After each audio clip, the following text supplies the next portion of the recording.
differently.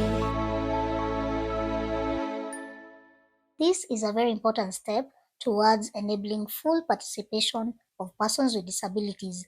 We will look deeper into the specifics of this bill in the future episodes, as we also try to explore the potential impact and the road ahead for its effective implementation.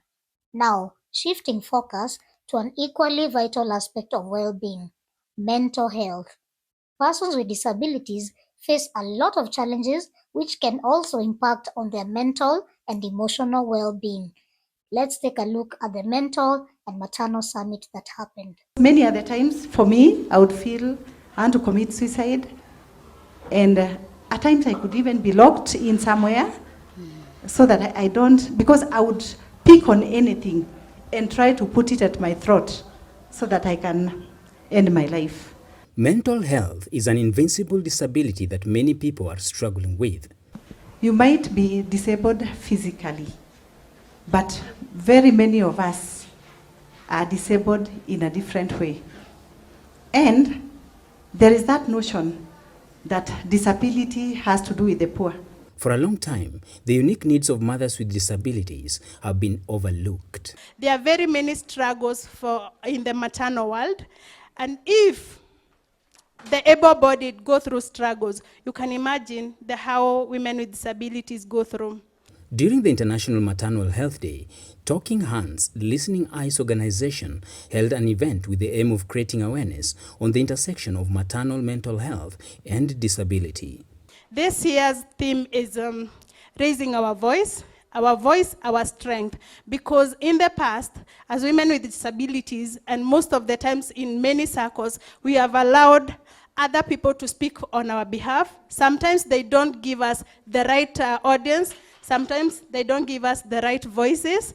Sometimes they may think they are aware of what we need and they do not know. If your maternal health is not taken care of, your kids are going to feel the ripple effect of that. So that's very, very important. If we are going to find a way to deal with mental health as a society, if we're going to bridge in the gaps between service provision or whatever, we have to start it from where it begins. I believe that maternal and mental health hold a very delicate balance. It ranges from hormonal shifts to physical changes, as well as added responsibilities. So I salute mothers with disabilities because that is an extra responsibility. The conversation centered around advocacy and challenges.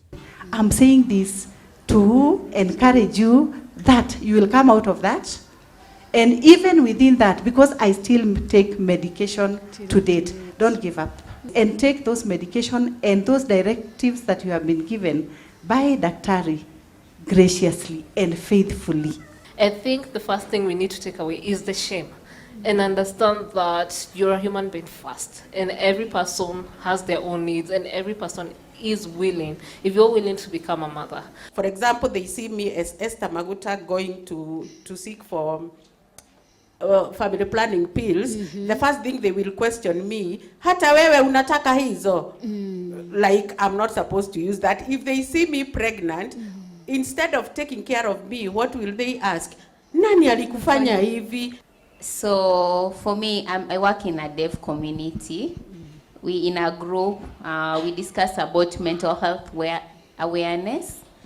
In this society, the deaf society, there is no strong link or communication about mental health. There is also a communication barrier, especially with sign language.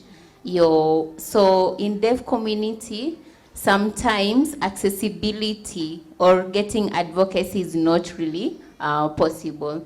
Let us appreciate, let us love that person who has a certain form of disability, and especially mental.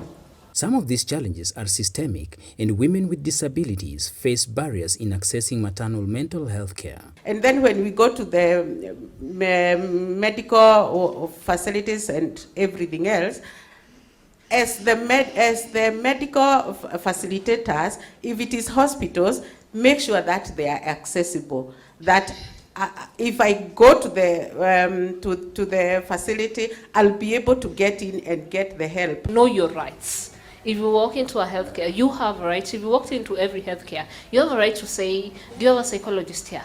Can I get, even if you don't have, can I get a counselor? Most nurses are trained in counseling. Can I get somebody to take me through this journey? And that way it can be a bit easier. But also we'll need a lot of civic education to help people understand that it's a mandatory. The way you're told when you're going for your prenatal clinics and etc., it should be mandatory to take care of your mental health. So for me, what I do, I'm trying to enhance mental health through accessibility to sign language, where I teach many people sign language. Correct. I also advocate mental health through forming a link with society where we discuss our needs of deaf people, more especially when maybe a deaf person wants to give birth and then there's challenges, or maybe a deaf person. In hospital, mostly we have a hearing person and a deaf person who wants to. So when a deaf person wants to give birth, you see there is a challenge in that case. So what happens is I try to talk to these deaf people to avoid any challenging or any person who has negative attitudes towards them. Calls were made to make deliberate actions in ensuring that maternal mental health is a priority. Until we raise our voices, until we say what we think, what we are going through, what we think should be done to us, we will never get help, because people will always assume we know you. Amplify your voice so that everybody can hear you. Let's catch a breather, but we'll be right back with more. Friendly.